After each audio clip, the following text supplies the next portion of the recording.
Have you ever reflected on the term post-sale? Why do we call that post-sale? When did we stop selling? And what have we started to do? Create customer value, renew, expand? I've never thought about it until today's episode with Sangeeta Chakraborty, the CRO of Miro, a recent Silicon Valley darling. And what's really cool and unique about her is she grew up in customer success. Customer success didn't even exist 20 years ago. And now we have this new generation of CROs that grew up from that perspective. She filled that role at Okta, at Checker, eventually at Miro, and now she's in the CRO suite. And she doesn't have the perspective of only sales and only marketing, but primarily of customer value. So we'll learn more, and she's going to drop knowledge in today's episode on why that is so critical for today's CRO. I'm Mark Roberge, and this is The Science of Scaling.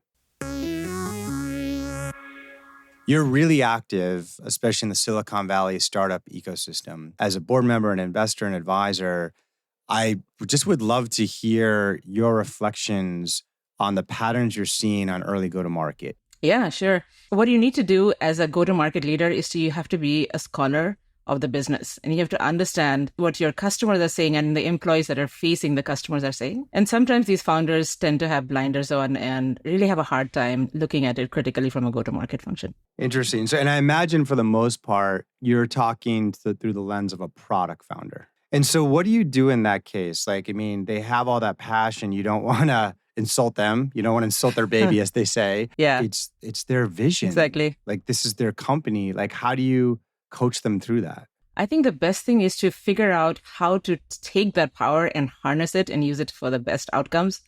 And that passion, that evangelism is needed in different parts of the business. You need it in fundraising. You need it in hiring people that are probably you're punching above your weight when you're trying to hire some of these people. Place it there. But if you bring that intensity into a customer meeting, sometimes you're actually drowning out the voice of the customer. So I try to coach them into helping them understanding what is it going to be that is going to give you the fastest scale through the go-to-market journey. And there, you want to kind of tone that down and be all about listening. I struggle with this myself. I'm actually going through this with a portfolio company right now. Getting the product founder to let go. Like we have hired a professional seller from an incumbent. They know the domain really well. They know how to sell. I feel like the product founder has a perception of what great sales is, but like they've never really professionally sold before.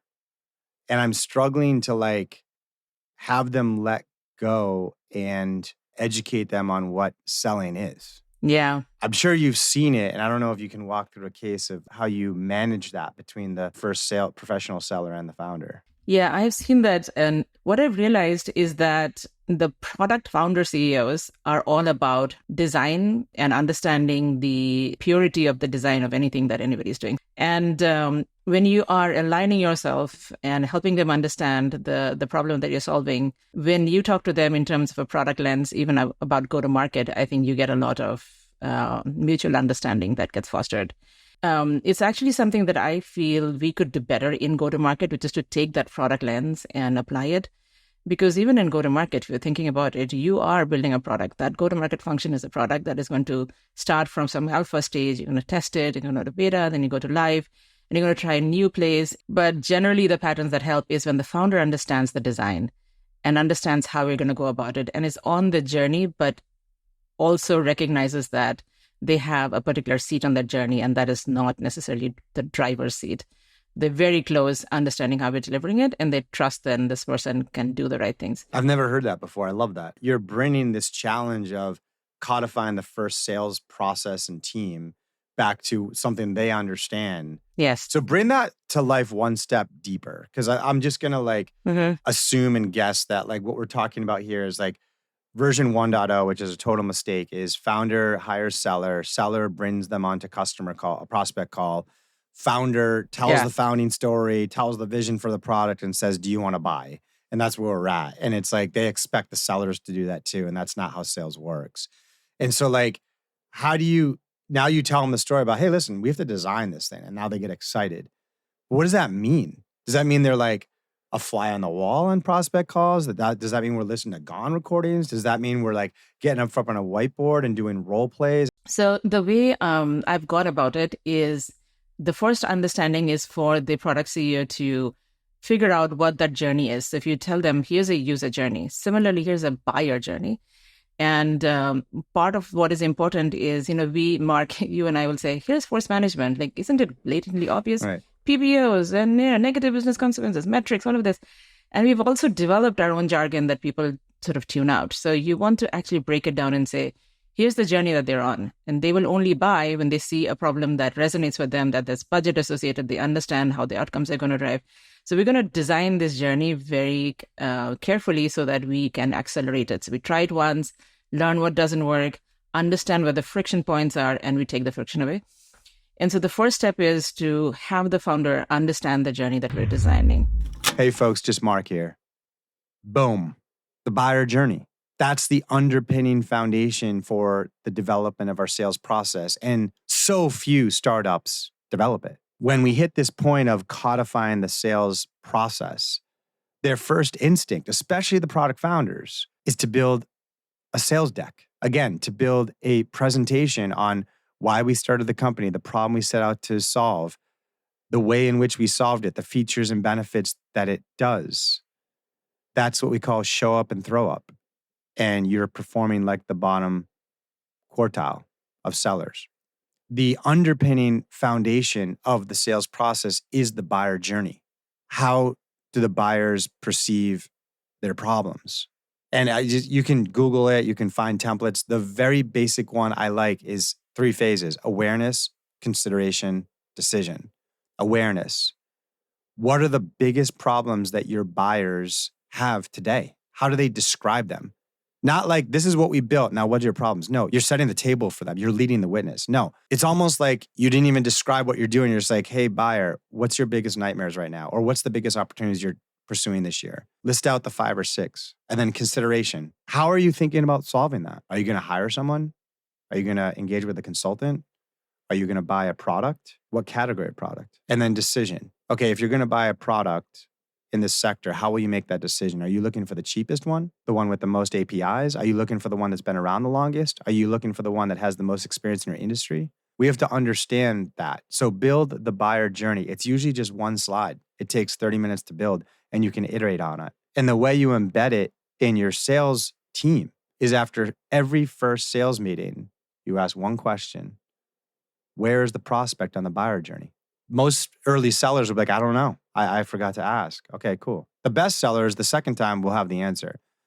Average folks, it might take a couple times, but it's simple. You build the buyer journey and then you ask after every first sales meeting, where are they on the buyer journey? Because no matter where they are, you can get that sale. But the pitch is very different. You're not lying. You're not manipulating. You're just tailoring the description of your business and product in a way that makes sense and resonates with the pressing needs of the buyer. Let's get back to Sangeeta. And then what works well is, and we do this at Miro for new products, for new messaging. So we actually experiment with a couple pods with a part of the region, and we give them all the things that they need to do. And it's essentially an A/B test. And we can say, okay, this worked, this doesn't work. And you bring that learning back into the system. And the product founder is part of that team that is understanding the learnings coming back and understanding how to refine. Beautiful. The other piece kind of related to it that I want to get your take on, it comes up all the time, when we should do founder selling and when we should hire a sales org.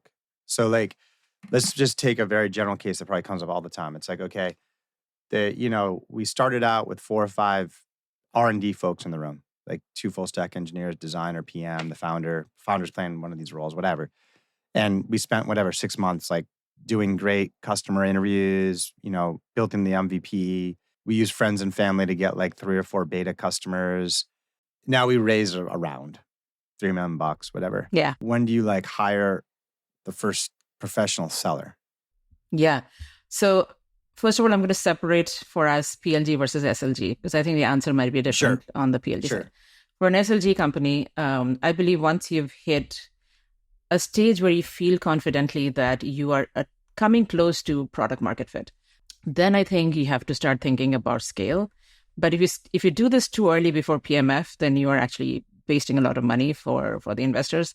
To get to the ideal point where you say, okay, I think the product can stand on its own. It doesn't need to have the CEO founder come in and evangelize every single time. Now I'm going to start to understand, what does that sales machine look like? And there are ways you can design it. You can say, I'm going to get just the best rep ever, or I'm going to get the most senior salesperson I can get, a sales leader I can get, will come in and design the whole org. That's another design consideration, but I think that's at the point where you want to take the CEO out of that picture, because you need to start to scale this machine up. That's fantastic. That makes total sense. Now, you also did say that's for SLG, and it depends on context. For PLG, you'd advise something differently. Can you tell us about that? Yeah, I think in an ideal PLG world, you want the product to lead the growth as much as you can, right? At some point, you're realizing that you're now ready to sell into the enterprise, and you want that value to be monetized within the enterprise customers. You have to do something similar to sales-led growth, where you're doing the experimentation and learning as fast as you can. But typically in a PLG company, that could come a little bit later than the sales-led growth company, because you're trying to see PLG product market fit. And if you do that too early, where you don't have enough PLG volume, what you're going to end up doing is you're cannibalizing really good, healthy PLG growth, and you're selling before adoption happens.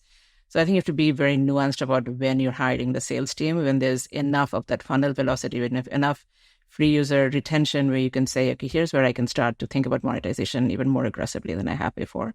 The other piece that I'm hoping we can pull out a bit throughout our discussion is you're pretty unique as a sales leader and CRO, because you grew up on the customer success side. And I want to spend a little time on that at this stage of a startup too. What kind of trends do you see there? I'm imagining they maybe come up a little later, because like we first have to get customers in, and then these CS issues become critical. Like, is that true? And what are some of the common potholes you feel happen there? The things that are important to me in that point is, who's the person that's got the strongest loyalty for the buyer, right? That is the person that should be also doing the selling, because you want the seller to think long-term. But the incentive structure allows the seller simply to sell and leave, and the CSM to think about, how am I going to make this customer successful? So the first thing that I want to do in the earlier stages is to ensure that the incentive structure doesn't create that behavior. The one thing that I strongly believe we should eradicate from our vocabulary, because it is a vocabulary from the 1970s, is the term post-sales. There is nothing called post-sales in SaaS. When have we stopped selling? You're selling all the time. So let's stop calling customer success post-sales. It's a huge disservice to this, first of all, the customer, because it shows how you think about them. And secondly, it's a disservice to the function. What is that? You mentioned the comp plan. You do know that I'm very passionate about that. What is the plan you like at this stage? So it's like, okay, founder, you got the R&D team. We're bringing on our first 2 reps. What's the plan to make sure that we keep them aligned with customer value? I think the comp plan for both the sales teams and the CSM team have to be mirror images of each other and start from the beginning. And so when you start the sales function and the CSM function, you want the sales team to have some skin in the game in terms of the retention and expansion of the customer, because the whole point about SaaS is land and expand. And so if you're not thinking about expansion from the beginning, then you're going to miss an opportunity trying to correct that ship. So think about that. For the CSM, if you are making them think too much only about GRR, first of all, it's a lagging indicator. There's many things that go into it. But GRR comes along with NRR. So you have to think about expansion as well. So you want the CSMs also to think about, how do you grow the business? Putting them in very different silos creates a lot of tension within the system, because you want the CSM to help with expansion activities, and the CSM says, hold on, that's not what I'm paid for. I'm just going to do my thing. And I'm a huge believer of culture, and nothing destroys culture than the wrong incentive structure. Yeah, brilliant. When is the majority going to get this? Like, we're comping our reps like it's 1980. To Sangeeta's point, we have to align end customer value with our sales comp plan. And she talks a lot about different ways to do that. I'll add to it. Well, a couple phases. First off, you're 5 people around the room in R&D, you're bringing a seller on. I don't think you can use a comp plan. Like, it's not fair to be iterating on product market fit and all the engineers and PM and designers sitting around and just like making their salary while they iterate. And the sellers only get paid half their base and not their commission, because we haven't figured out PMF yet. Just put them on a salary with equity. Like if they care too much about like making money and upside, you hire the wrong person. It's like the exploration and curiosity of finding PMF. But once we get past that and we actually have to put like some of this compensation in a commission and variable, which you should do, then align it with end customer value. Now, the struggle with doing that is we can't pay them like a percentage of the monthly payment from the customer or the annual payment from the customer, because then they'll just be like collecting money every month without doing anything. And then furthermore, it is a psychological best practice to have the seller feel the pain when they miss a month or quarter and feel the upside when they crush in a good way the month or quarter. And so we have to figure out how to propagate end user value back to right now at the point of sale. And that's where the implementation of the leading indicator of retention is useful. So what is it that the customer is going to do in their first month with your product that if they do it, they'll be with you forever? And if they don't, they're going to churn. For HubSpot, it was they used 5 or more features in the platform. For Slack, it was they sent 2,000 team messages a month. I don't know what it is for Miro, but like that's the comp plan. Hey, you get paid half your commission when they sign the contract and half the commission when the lead indicator of retention occurs. Beautiful. Short term, focus at the point of sale, and highly aligned with customer value. All right, let's get back to Sangeeta. And I can accelerate that process into the high-touch sales motion. That's a pretty good transition, I think, to Miro and your experience there kind of when you came in. What got you excited about the opportunity? I think with every leader, they also see challenges they're excited to take on or opportunities for improvement that they think they can drive. Can you elaborate? Yeah. So I was quite blown away with the PLG, SLG motion that we have. And I will say that before that, I was in very, very pure PLG companies. So I was a student of force management, and the only way I could think about it was this the one way that the selling world works. It was the demand was so incredible, and the PLG machine was so efficient that the company was doing this beautiful job of acquisition of fantastic customers, the best logos you could find, and they were very successful. Huge user love. To me, the thing that attracted me the most is I felt I was going to have an opportunity to learn something that I had never learned before. It sort of unlocked a part of my brain once I got to know it, but I was still evaluating it. And what I loved about the way Miro looks about their business is that we are in fast learning mode through experimentation. And to me, that was another thing that I thought was fascinating to see how we could explore that in go-to-market. And we weren't quite doing that in go-to-market at that time. And so when I joined, this to me was the most fascinating thing, that here's a company enormously successful, but we had this fantastic opportunity to actually better understand the customer. At this stage of growth, I would have expected that we would know a lot more. And so that is the experience that I understood that a PLG company has to figure out how to master without slowing down the beauty of PLG, without slowing down any of that motion.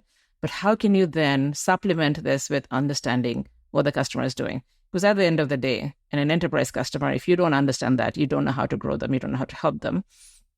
And there's a velocity that comes with the PLG motion that you want to then continue to accelerate. But that needs to be then supplemented by the traditional CSM and the SLG motion. The Sales Evangelist, hosted by Donald Kelly, is brought to you by the HubSpot Podcast Network, the audio destination for business professionals. Each week, Donald interviews the world's best sales experts, successful sellers, sales leaders, and entrepreneurs who share their strategies to succeed in sales right now. Folks like Jeffrey Gitomer, Jill Conrath, Bob Berg, and Guy Kawasaki, to name a few. They share actionable insights and stories that will encourage, challenge, and motivate you to hustle your way to the top income status. If you're someone looking to take off in your sales career and earn the income you deserve, this is the podcast for you. Listen to Sales Evangelist wherever you get your podcasts. I do want to take a step back to educate those in the audience that aren't familiar with force management's approach to SLG, and then also maybe dive a little more deeply into how the sales motion worked in a very heavy PLG-oriented context that you found. Yeah, you first uncover the pain. And you do a little bit deeper understanding than even the customer will initially tell you, because you want to really deeply understand what is the problem you're solving. And then you paint a vision for the customer that if they use your product, here's what the positive world would look like, the implications of not using your product, and then helping them understand how you're going to take them into that, the promised world. And then if possible, you want to show them what in your product is required for them to be successful and how you could do it better than anybody else out there. So the net result is you're painting a vision, you're helping the customer understand the exact characteristics of how this process would look like. You also help them understand the metrics that will show success. And so at the end of the day, you have both a business case that you can go and take to the executive buyer. You also ideally have a timeline because you have a work backwards plan in terms of what they would like to see and how you get the deal done. And it's a tried and tested sales methodology. And there's many methodologies. I'm sure there are others that are fantastic. I just happen to have used this. So when I look at a PLG world, I automatically started looking for it. And it was interesting because that's not even necessarily what you would be looking for. The beauty of it is that you're able to marry the PLG velocity, which is user-driven love and user-driven habits that you have monetized. I think product founders that actually pull this off get confused with why they even need a sales org ultimately. How do you bring the sales org in without destroying the magic? Because in my experience talking to a lot of the founder CEOs, it's like, I don't know. Like the minute I bring these salespeople in, I'm going to have this like bro culture over there. It's going to destroy our product and engineering mindsets. It's going to be President's Club and like going out to the bar every night and like closing deals and revenue and high fives. And look at, I'm driving a Ferrari now because I had a sick quarter. And then even just beyond culture, it's going to be like, they're going to start calling these people before they even have a chance to use the product. And that's going to destroy our PLG. It's going to raise our CAC. We're going to end up with a lot of customers who were sold a dream that isn't actually true. All these like manipulations and lies. Like I kind of feel like in my experience talking to those founder CEOs, that's what's going through their head. So how? Yeah. So for the product founders that are starting with PLG, and I hope the most of them are, even though it doesn't apply to everything, I think the beauty of starting with PLG is incredible. And I'm a convert. I think the most important thing is the culture that you set and the value system that you set. And I will commend our CEO for being completely rooted and practicing this every day. And I think that is crucial about how you start to scale your business, not just when you bring in sales teams. This is the value system that you bring into the company. So the things that I felt that I've seen done really well are this value system allows you to take a step back from your functional role and think about the company first. And so you're actually moving forward the company as a shareholder with that value system in place. When you bring the sales team in, you're hiring for the same values. So you're not hiring the bros that are buying Ferraris. You're hiring people that are also shareholders. And the right sales leaders that come in think about how to build this business with the biggest and the best efficiency metrics, not just, the biggest paycheck and the most lavish vacations that they can go on. It takes careful nurturing and constant management, I will say, from the leadership suite. The CEO first, but every single person in the leadership suite needs to keep thinking about this and how we build these teams together. Because you're right, the culture could get destroyed if you hire the wrong person, but that would stand for anybody. It could be the salesperson, it could be the engineering leader. So I don't think this is, I know the stereotype, but I think the risk is for anybody you bring in. So the first thing is, what's your value system? How strongly are you maintaining that value system as you're growing the company? On your other point of, are they going to destroy the PLG machine or the magic? I think your PLG magic is at risk if you haven't figured out the fundamentals of the business. And the fundamentals to me are, you are building a PLG system that is driving value. You're monetizing it next. You have to be very clear about the enterprise value that you're providing, because if you don't have that, then yes, the sales team is going to start going into prospects that are not ready for enterprise value. So I think the enterprise value has to be clear. The second thing is the incentive structure also has to be clear, because then it also will drive the right kind of behaviors. This is a critical point, and it's like a huge failure point for successful PLG companies that then need to bring in a sales team, which I honestly, it's hard to think, as we discussed. I mean, maybe Canva is a recent good example, but it's hard to think of a company that's scaled to like 10 billion plus in market cap without doing that, and how to do that well. And it really comes down to the differentiation of like the end user value and why that end user uses your product and perceives it as value, which is what the PLG motion does, and the economic buyer and what they perceive as value. That's an important switch. And it's a little bit of one of the key points in Oliver Jay's PLG trap that we talked about in season 1 is like we have to study the new user, the new buyer. In this case, I mean, Sangeeta didn't explicitly say who it was. She talked a little bit about what that enterprise value was in terms of security, which is probably more like the CTO and CIO. She talked about it in terms of employee experience, which could have been in like the Dropbox example. Maybe it was the head of engineering or the head of product that cares about it. Maybe it's a little bit ahead of people in what they're doing. These are folks who are not users of Miro today, but they are key buyers in the transition to sales-led growth and what they're going to up-level monetization with. So we have to almost like reinvent that package and reinvent that sales process to be built around that buyer. If you do that, you won't ruin the PLG motion because there's no incentive for the salesperson to call the frontline individual. They're really calling the economic buyer and pitching that. It's like, hey, you've got 5,000 people using our product, but it's not secure and it's not integrated. And we have to do discovery on that to see if it's a pain point for them and sell it. All right, thank you to Sangeeta for outlining that for us. Let's get back to her.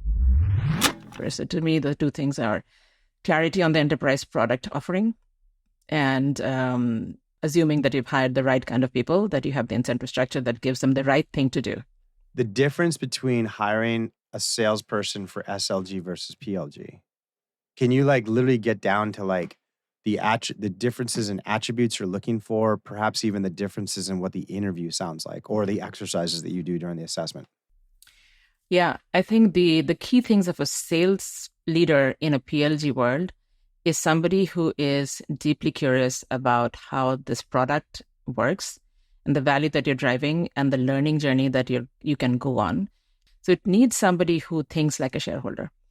The second thing is that you need somebody who is coming in as a learner and doesn't come in with a lot of preconceived notions. But the best PLG sales leaders are the ones that say, I know what has worked there. I'm going to bring that when the time comes in, but let me first understand what is needed here and how I can be the best at learning fast. The third thing is the value system.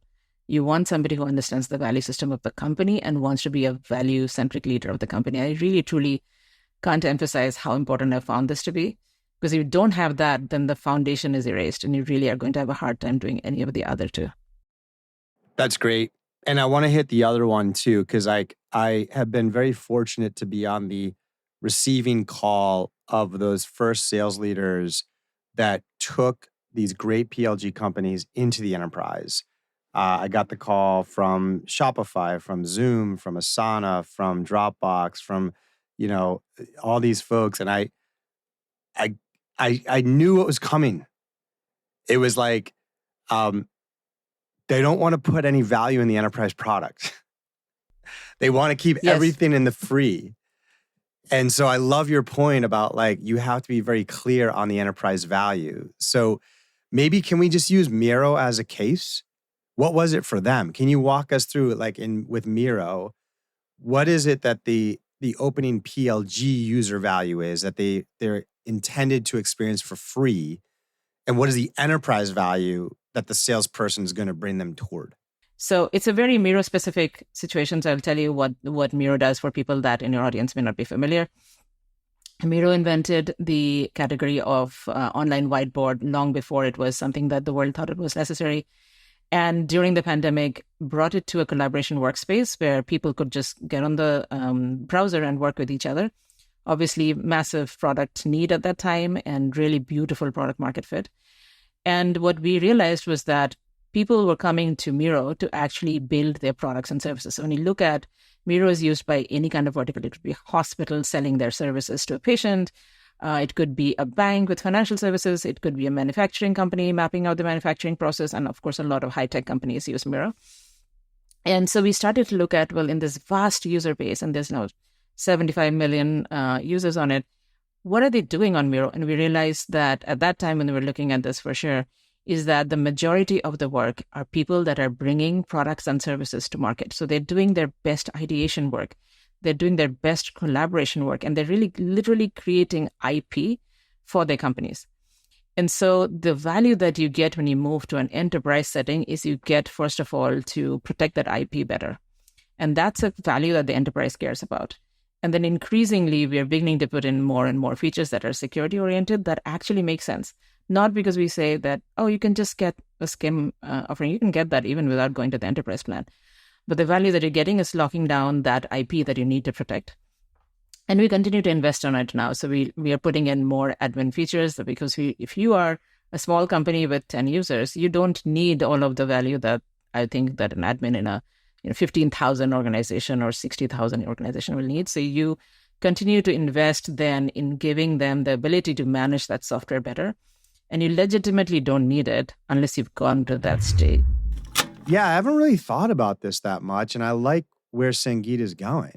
I'll add to it, and I have experienced this significantly as an operator and used it in many portfolio companies at Stage 2 Capital. And that is the motion's really different in sales when you're adding this team into the PLG motion. And this is a case where you do decide to call the end user with the ultimate goal to drive adoption and then eventually get to the economic buyer.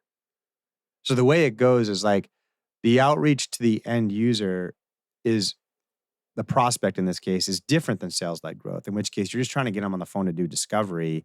In sales-led growth, where you're just like doing some form of education or research, in this case, you're almost like acting like a proactive customer support person. The next step when they first get on the phone is actually remarkably similar. You want to get into a discovery motion. You don't want to get into like, how are you using the product and how can I make it better? You might have to if they're not super engaged, but ideally you want to get into like, what made you even download this product? Which is the same thing in sales-led growth, which is like, why'd you even take this meeting?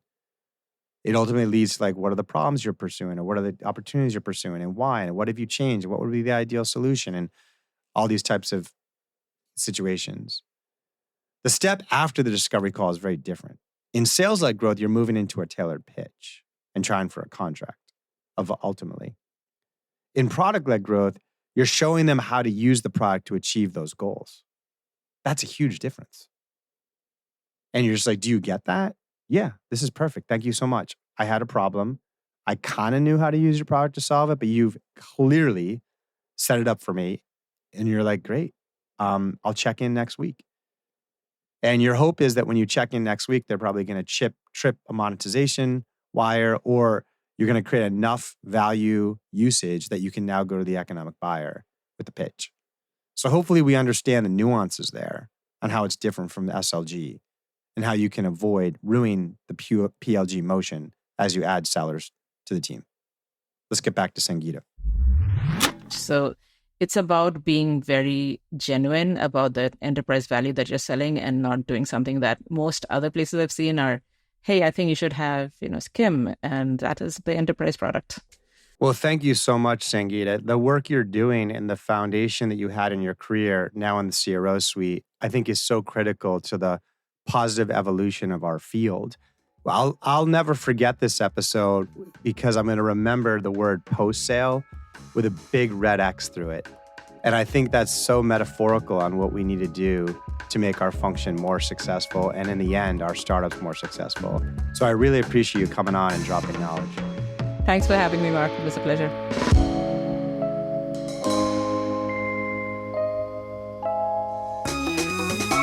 All right, that does it for me, folks. I'd like to thank our showrunner, Matthew Brown. Editing support comes from Pizza Shark Productions. Of course, I want to thank HubSpot for Startups and the HubSpot Podcast Network for keeping the audio on. And by the way, if I'm a huge fan of feedback. And so get this, if you're listening on Spotify right now, check your phone, see that Q&A field?